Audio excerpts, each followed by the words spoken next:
अशोक चव्हाणांसारखा दिग्गज नेता नांदेडमध्ये घेतला, त्यानंतरही पराभव झाला. आता जी बैठक घेतली त्यामध्ये कार्यकर्त्यांनी काय सांगितलं? ही बैठक कोणा निवडणुकीत काय केलं याच्यासाठी बैठक नव्हती.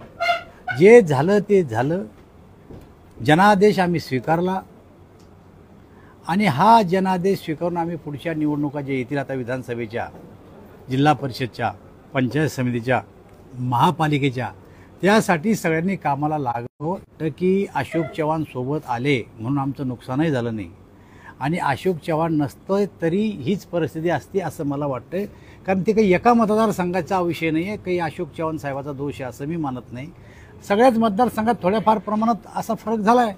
त्यांच्या येण्याचा आणि त्यांच्या जाण्याचा हा काही दोष नाही देता येत त्यांना कोणाला. नुकसान नाही झालं. हा एक आहे बघा, मी पूर्ण भारतीय जनता पार्टी महाराष्ट्राच्या संदर्भात बोलतो. अशोक चव्हाण आल्यामुळं फायदा झाला का, अशोक चव्हाण आल्यामुळं तोटा झाला का, ना त्यांच्यामुळं तोटा झाला असंही म्हणत नाही आम्ही, त्यांच्यामुळं फायदा झाला असंही म्हणत नाही आम्ही. आमचं स्पष्ट मत आहे की जनादेश होता, जनतेनंच निवडणूक हातात घेतली होती आणि त्याच्यामुळं हे निकाल लागलेत.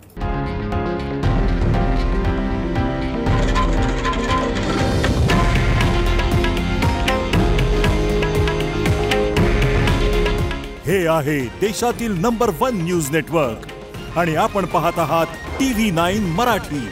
काळजी तुमची, हित महाराष्ट्राचं.